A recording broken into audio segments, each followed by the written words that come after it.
everyone! Alright, today's chapter is chapter 28, An Unfortunate Lily Maid. Of course you must be Elaine, Anne, said Diana. I could never have the courage to float down there. Nor I, said Ruby Gillis with a shiver. I don't mind floating down when there's 2 or 3 of us in the flat and we can sit up. It's fun then. But to lie down and pretend I was dead, I just couldn't. I'd die really of fright. Of course, it would be romantic, conceded Jane Andrews, but I know I couldn't keep still. I'd be popping up every minute or so to see where I was and if I wasn't drifting too far out. And you know, Anne, that would spoil the effect. But it's so ridiculous to have a red-headed Elaine, warned Anne. I'm not afraid to float down, and I'd love to be Elaine, but it's ridiculous just the same. Ruby ought to be Elaine because she's so fair and has such lovely long golden hair. Elaine had all her bright hair streaming down, you know, and Elaine was the lily maid. Now, a red-haired person cannot be a lily maid.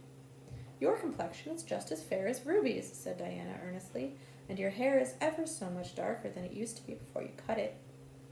Oh, do you really think so? Exclaimed Anne, flushing sensitively with delight. I've sometimes thought it was myself, but I never dared to ask anyone for fear she would tell me it wasn't. Do you think it could be called auburn now, Diana? Yes, and I think it is real pretty, said Diana, looking admiringly at the short, silky curls that clustered over Anne's head and were held in place by a very jaunty black velvet ribbon and bow. They were standing on the bank of the pond below Orchard Slope, where a little headland fringed with birches ran out from the bank. At its tip was a small wooden platform, built out into the water for the convenience of fishermen and duck hunters. Ruby and Jane were spending the midsummer afternoon with Diana, and Anne had come over to play with them. Anne and Diana had spent most of their time that summer on and about the pond. Idlewild was a thing of the past, Mr. Bell having ruthlessly cut down the little circle of trees in his back pasture in the spring. Anne sat among the stumps and wept, not without an eye to the romance of it, but she was speedily consoled, for after all, as she and Diana said, big girls of 13, going on 14, were too old for such childish amusements as playhouses, and there were more fascinating sports to be found about the pond. It was splendid to fish for trout over the bridge, and the 2 girls learned to row themselves about in the little flat-bottomed dory Mr. Barry kept for duck shooting. It was Anne's idea that they dramatize Elaine. They had studied Tennyson's poem in school the preceding winter, the superintendent of education having prescribed it in the English course for the Prince Edward Island schools. They had analyzed and parsed it and torn it to pieces in general until it was a wonder there was any meaning at all left in it for them. But at least the fair Lily Maid and Lancelot and Guinevere and King Arthur had become very real people to them. And Anne was devoured by secret regret that she had not been born in Camelot. Those days, she said, were so much more romantic than the present. Anne's plan was hailed with enthusiasm. The girls had discovered that if the flat were pushed off from the landing place, it would drift down with the current under the bridge and finally strand itself on another headland lower down, which ran out at a curve in the pond. They had often gone down like this, and nothing could be more convenient for playing Elaine. Well, I'll be Elaine, said Anne, yielding reluctantly, for although she would have been delighted to play the principal character, yet her artistic sense demanded fitness for it, and this, she felt, her limitations made impossible. Ruby, you must be King Arthur, and Jane, you will be Guinevere, and Diana must be Lancelot. But first you must be the brothers and the father. We can't have the old dumb servitor, because there isn't room for 2 in the flat when one is lying down. We must pull the barge all its length in blackest samite. That old black shawl of your mother's will be just the thing, Diana. The black shawl having been procured, Anne spread it over the flat and then lay down on the bottom, with closed eyes and hands folded over her breast. Oh, she does really look dead, whispered Ruby Gillis nervously, watching the still, white little face under the flickering shadows of the birches. It makes me feel frightened, girls. Do you suppose it's really right to act like this? Mrs. Lynde says that all play acting is abominably wicked.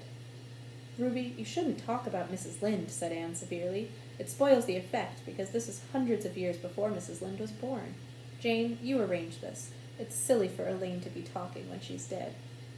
Jane rose to the occasion. Cloth of gold for coverlet there was none. but an old piano scarf of yellow Japanese crepe was an excellent substitute. A white lily was not obtainable just then, but the effect of a tall blue iris placed in one of Anne's folded hands was all that could be desired. "Now she's all ready," said Jane. "You must kiss her quiet brows, and, Diana, you say, 'Sister, farewell forever.' And Ruby, you say, 'Farewell, sweet sister,' both of you as sorrowfully as you possibly can. Anne, for goodness sake, smile a little. You know Elaine lay as though she smiled. That's better. Now, push the flat off." The flat was accordingly pushed off, scraping roughly over an old embedded stake in the process. Diana and Jane and Ruby only waited long enough to see it caught in the current and headed for the bridge before scampering up through the woods, across the road and down to the lower headland, where, as Lancelot and Guinevere and the king, they were to be in readiness to receive the Lily Maid. For a few minutes, Anne, drifting slowly down, enjoyed the romance of her situation to the full. Then something happened not at all romantic. The flat began to leak. In a very few moments it was necessary for Elaine to scramble to her feet, pick up her cloth of gold coverlet and pall of blackest samite, and gaze blankly at a big crack in the bottom of her barge through which the water was literally pouring. The sharp stake at the landing had torn off the strip of batting nailed on the flat. Anne did not know this, but it did not take her long to realize that she was in a dangerous plight. At this rate, the flat would fill and sink long before it could drift to the lower headland. Where were the oars? Left behind at the landing! Anne gave one gasping little scream which nobody ever heard. She was white to the lips, but she did not lose her self-possession. There was one chance, just one. "I was horribly frightened," she told Mrs. Allen the next day, "and it seemed like years while the flat was drifting down to the bridge and the water rising in it every moment. I prayed, Mrs. Allen, most earnestly, but I didn't shut my eyes to pray, for I knew the only way God could save me was to let the flat float close enough to one of the bridge piles for me to climb up on it. You know the piles are just old tree trunks, and there are lots of knots and old branch stubs on them. It was proper to pray, but I had to do my part by watching out, and right well I knew it. I just said, 'Dear God, please take the flat close to a pile, and I'll do the rest,' over and over again." Under such circumstances, you don't think much about making a flowery prayer.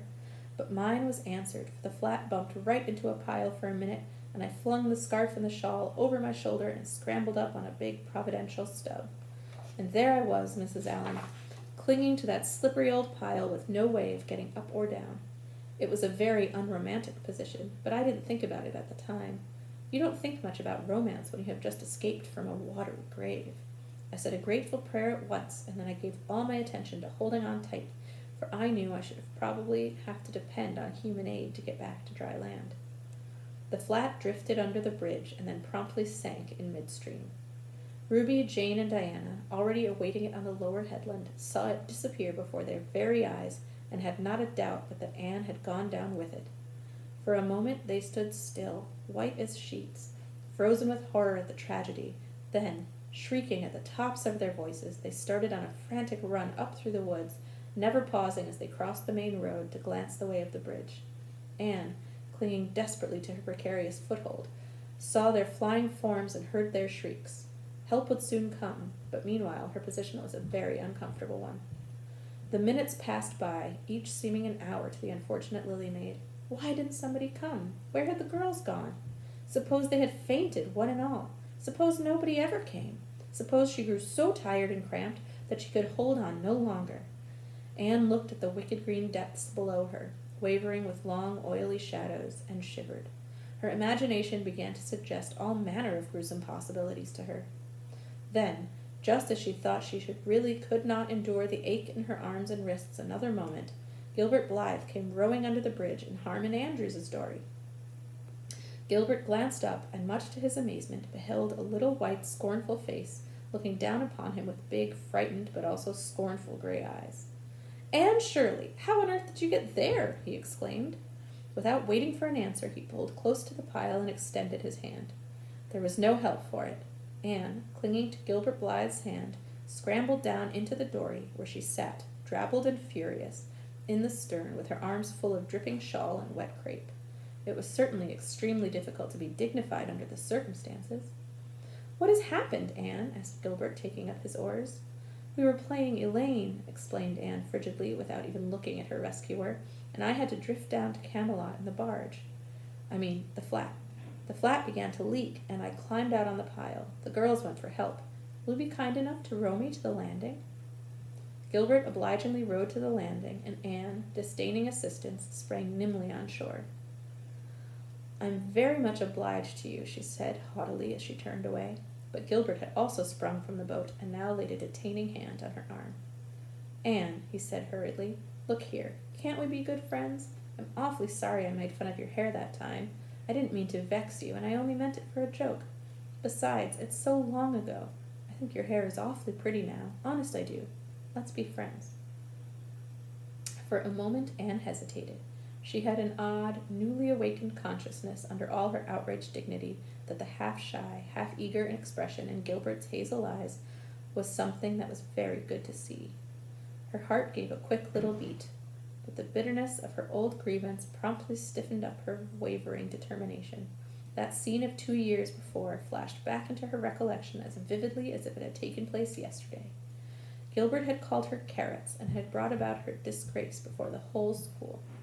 Her resentment, which to other and older people might be as laughable as its cause, was in no whit allayed and softened by time, seemingly. She hated Gilbert Blythe. She would never forgive him. No, she said coldly. I shall never be friends with you, Gilbert Blythe, and I don't want to be. All right. Gilbert sprang into his skiff with an angry color in his cheeks. I'll never ask you to be friends again, Anne Shirley, and I don't care either. He pulled away with swift, defiant strokes, and Anne went up the steep, ferny little path under the maples. She held her head very high, but she was conscious of an odd feeling of regret. She almost wished she had answered Gilbert differently. Of course, he had insulted her terribly, but still. Altogether, Anne rather thought it would be a relief to sit down and have a good cry. She was really quite unstrung. The reaction from her fright and cramped clinging was making itself felt. Halfway up the path, she met Jane and Diana rushing back to the pond in a state narrowly removed from positive frenzy. They had found nobody at Orchard Slope, both Mr. and Mrs. Barry being away. Here, Ruby Gillis had succumbed to hysterics, and was left to recover from them as best she might, while Jane and Diana flew through the haunted wood and across the brook to Green Gables. There they had found nobody either, for Marilla had gone to Carmody, and Matthew was making hay in the back field. Oh, Anne, gasped Diana, fairly falling on the former's neck and weeping with relief and delight. Oh, Anne, we thought you were drowned, and we felt like murderers because we had made you be Elaine. And Ruby is in hysterics. Oh, Anne, how did you escape? I climbed up on one of the piles, explained Anne wearily, and Gilbert Blythe came along in Mr. Andrews' dory and brought me to land. Oh, Anne, how splendid of him! Why, it's so romantic, said Jane, finding breath enough for utterance at last. Of course you'll speak to him after this. Of course I won't, flashed Anne with a momentary return of her old spirit, and I don't ever want to hear the word romantic again, Jane Andrews. I'm awfully sorry you were so frightened, girls. It's all my fault. I feel sure I was born under an unlucky star. Everything I do gets me or my dearest friends into a scrape. We've gone and lost your father's flat, Diana, and I have a presentiment that we'll not be allowed to row on the pond any more. Anne's presentiment proved more trustworthy than presentiments are apt to do. Great was the consternation in the Barry and Cuthbert households when the event of the afternoon became known. Will you ever have any sense, Anne? Groaned Marilla. Oh, yes, I think I will, Marilla, returned Anne optimistically. A good cry, indulged in the grateful solitude of the east gable, had soothed her nerves and restored her to her wonted cheerfulness. I think my prospects of becoming sensible are brighter now than ever. I don't see how, said Marilla. Well, explained Anne, I've learned a new and valuable lesson today. Ever since I came to Green Gables, I've been making mistakes, and each mistake has helped to cure me of some great shortcoming. The affair of the amethyst brooch cured me of meddling with things that didn't belong to me. The haunted wood mistake cured me of letting my imagination run away with me. The liniment cake mistake cured me of carelessness in cooking. Dyeing my hair cured me of vanity. I never think about my hair and nose now, at least very seldom. And today's mistake is going to cure me of being too romantic. I have come to the conclusion that it is no use trying to be romantic in Avonlea. It was probably easy enough in towered Camelot hundreds of years ago, but romance is not appreciated now. I feel quite sure that you will soon see a great improvement in me in this respect, Marilla." "I'm sure I hope so," said Marilla skeptically. But Matthew, who had been sitting mutely in his corner, laid a hand on Anne's shoulder when Marilla had gone out. "Don't give up all your romance, Anne," he whispered shyly. "A little of it is a good thing. Not too much, of course, but keep a little of it, Anne. Keep a little of it." And that is the end. See you tomorrow for chapter 29.